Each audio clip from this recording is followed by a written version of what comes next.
Salut, bienvenue pour cette nouvelle vidéo. Alors aujourd'hui je n'ai pas pris mon plan, j'ai oublié mes feuilles, ça fait 2 jours. Donc on va faire cette vidéo un petit peu à l'arrache. Et le sujet que je voulais aborder aujourd'hui, c'était sur l'image, sur les photos et notamment sur les photos cramées et les photos bouchées. Alors, pour remettre un petit peu dans le contexte, une photo cramée et une photo bouchée, ce sont des images où tu as certaines parties, ou presque totalité, qui sont soit très sombres, donc noires, où il n'y a plus d'informations sur l'image, et au contraire, à l'opposé, très claires, blanches, où il n'y a plus d'informations non plus et où tu ne peux plus rien récupérer dessus.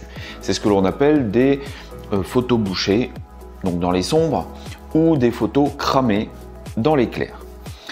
Alors, ça fait partie de connaître son triangle d'exposition pour exposer au mieux une image, mais exposer au mieux ce que nous voulons transmettre dans l'image. Alors pour moi, la première des choses où je veux revenir dessus, c'est qu'est-ce que pour moi une bonne exposition et qu'est-ce qu'une bonne image.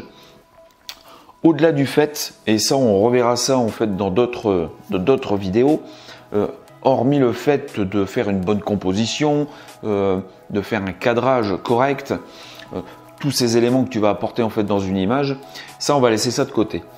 Mais la première des choses, c'est de savoir exposer une image. C'est pour moi, une image doit avoir du détail partout, voire quasiment partout. Ça, effectivement, pour moi, c'est un point important et c'est un point que j'essaye de faire dans la totalité de mes images. Alors, c'est-à-dire que quand tu as des parties qui sont sombres, où il va y avoir moins de lumière, ou des parties très claires, eh bien, tu vas faire en sorte d'exposer au mieux pour non seulement avoir du détail sur certaines parties, sur des arbres, sur des petits sujets ou des avant-plans ou des arrière-plans, et dans les clairs, c'est exactement la même chose.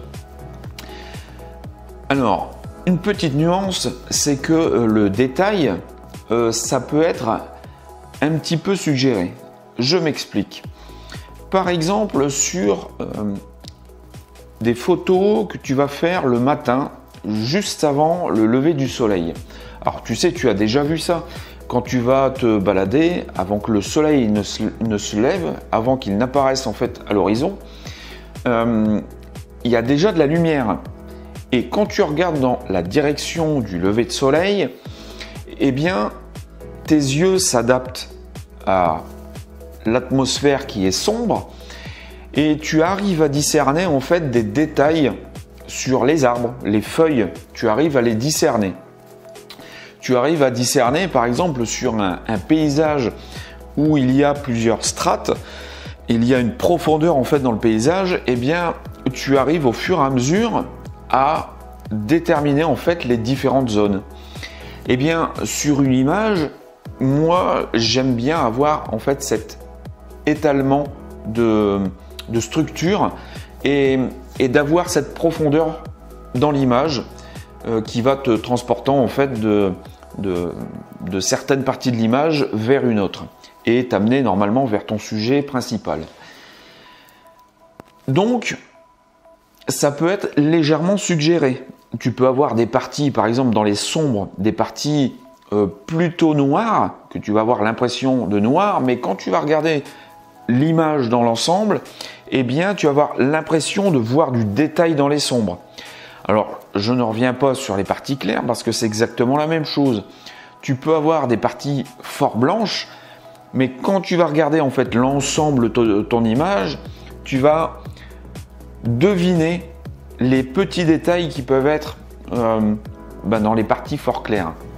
Alors je pense notamment sur des photos d'oiseaux par exemple. Les photos d'oiseaux qui sont très claires, comme des mouettes qui sont en général assez blanches, des aigrettes, c'est assez blanc, et bien le plumage, si tu exposes correctement ta photo, eh bien tu vas discerner du détail dans le plumage. Et ça, c'est ce que j'aime bien. Maintenant, alors tu verras, hein, alors je ne sais pas encore quand je filme cette vidéo, je ne sais pas encore ce que je vais te mettre comme photo pour étayer un petit peu mon propos. Maintenant, je voudrais dire aussi que il y a parfois des situations et parfois des images, des sujets qui vont te permettre d'avoir des zones qui vont être légèrement bouchées ou légèrement cramées. Alors, parfois sur certaines de mes images, tu as des zones qui peuvent être un peu bouchées et des zones un peu cramées. Mais ce que je ne veux pas en fait sur mes images, c'est qu'une zone qui soit cramée, par exemple, prenne trop d'importance. Et le problème, c'est que tu vas voir que ça. Tu ne vas plus t'intéresser au sujet parce que le sujet, il va être mis au second rang. Et cette partie trop claire qui va même te faire mal aux yeux, eh bien, elle va prendre une trop grosse partie. Eh bien, j'essaye de faire la même chose dans les noirs. Là où ça ne me pose pas forcément trop de problèmes, c'est par exemple, alors là c'est encore un cliché, mais quand tu es à la mer, tu es en contre-jour, hein, puisque tu as ton soleil qui est quasiment face à toi. Tu veux prendre ton paysage, ta photo, mais tu veux avoir ton ciel bien exposé et tu veux dessiner en fait le paysage, donc ce qui est en avant-plan bien sûr, et tu veux juste le suggérer. Eh bien tu vas pouvoir, en général en exposant correctement le ciel, tu vas pouvoir avoir ce décor en ombre chinoise. Alors là, effectivement, ça ne me dérange beaucoup moins, même si je ne vais pas privilégier en fait ce mode de photo trop souvent, mais j'aime bien avoir des silhouettes.